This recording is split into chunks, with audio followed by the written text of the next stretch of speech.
Episode 11. The thought of Hunter and his affair pissed Everly off. How are you going to deal with these wedding photos? I mean, you can always recycle them in exchange for some money for chips. Or maybe set them on fire. Madison shook her head. It's okay. Everything should be split into half in a divorce. She ordered a housekeeper to take out all the photos from their frames, cut out her images, and put the photos back. The only room that she was reluctant to leave behind was her self-designed nursery that Hunter helped decorate. She didn't want Andrea's child to move into that nursery. 1 year after setting up the nursery, she finally decided to move the cot out and had the movers remove all the decorations in there. Surprisingly enough, it only took a few hours to remove the things that took countless days and sleepless nights to create.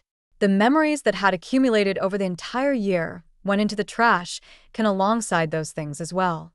Standing at the entrance to the villa, she recalled the excitement when she had first moved in. Her sorrows were a vast contrast to the joy on her move-in day. She probably hadn't imagined her marriage headed toward destruction. Taking a final look, she bid goodbye to her past self and left.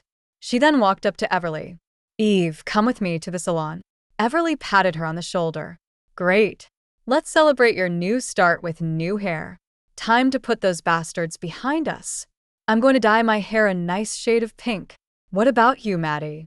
Madison replied without hesitation. "I want it short." "You look good either way, but don't cut it too short. I'm worried that you might regret it." Little did Everly know that Madison wanted the short hair because she was worried about the extensive hair loss post-chemo. Madison smiled. "No, I won't regret it." Everly and Madison, both having suffered from disastrous relationships, went to the salon. Everly picked out 2 male hairstylists for them. One of the hairstylists lit up with excitement at the sight of Madison and immediately recommended some trending hairstyles. She outright rejected the suggestion. "I want it short as possible. Darling, I know the cool girl look is trendy, but getting a pixie cut might limit the outfit styles you can pull off. Why don't I give you a shoulder-length cut? You'll look younger and can rock it at any event." "It's fine. Your hair is long and luscious. I can tell that you have kept it for years. It's really a pity to cut it off." The stylist shook his head regretfully. Madison stared at her reflection in the mirror. Despite her lack of rest, her features still looked as exquisite as ever.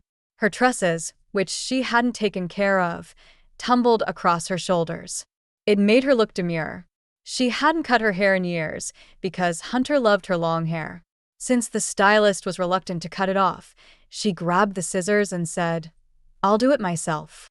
She cut off her hair without hesitation, sending the long locks fluttering onto the ground. It somehow symbolized her parting ways with her lovely youth and innocence. She returned the scissors to the guy and allowed him to proceed with styling her. "All right, I'll leave the rest to you." When Everly emerged with her new pink hair, she was shocked at Madison's new hairstyle and marveled at it. Wow. "It's true. You can really rock any style if you're good-looking." "Maddie, you look so cool." Everly's next order of business was to hurry to the supermarket and buy some gender-neutral clothes for Madison to match the new middle-part pixie cut. Their new styles attracted lots of attention when they walked down the streets later in the day. When night fell, Everly took a selfie with Madison by a storefront and uploaded it to her Instagram. The post was captioned, "Reborn." She also splurged on a fancy steak dinner with Madison. It was something she had wanted to devour for a long time. The nice meal put a smile on her face. "Maddie, doesn't this feel like we're back in high school? Our biggest worry at that time was solving calculus problems. Now that you think about it, that isn't tough at all. Just use the right formula and you have your answer, unlike men. You give your all to men, and all you get in return is heartbreak." Madison had not drunk in a long time, but she decided to let it go just for that night. She took a sip and joked, "That's because you sucked at math. I never thought calculus was hard." Yeah. "No one can beat you, genius. You were only 13 when you joined us in high school. I thought someone from middle school got lost on their way to class. I wasn't expecting a gifted kid." Then, Everly poured Madison a drink and lifted her glass. "Genius or idiot, it doesn't matter. Let's raise a glass to our singlehood. I can finally buy whatever I want now that I've kicked that weasel out of my life. However, Tears streamed down Everly's face as she was celebrating her newfound freedom.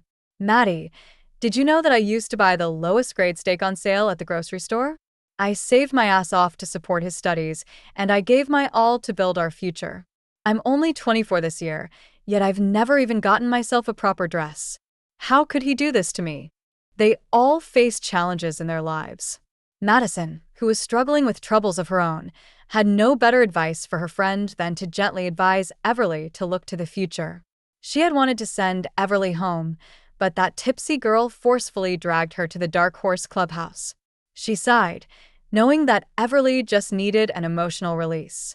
After all, she had 1 full year to process the breakdown of her marriage, but Everly only had very little time to wrap up the loose ends with her boyfriend abroad and rush home.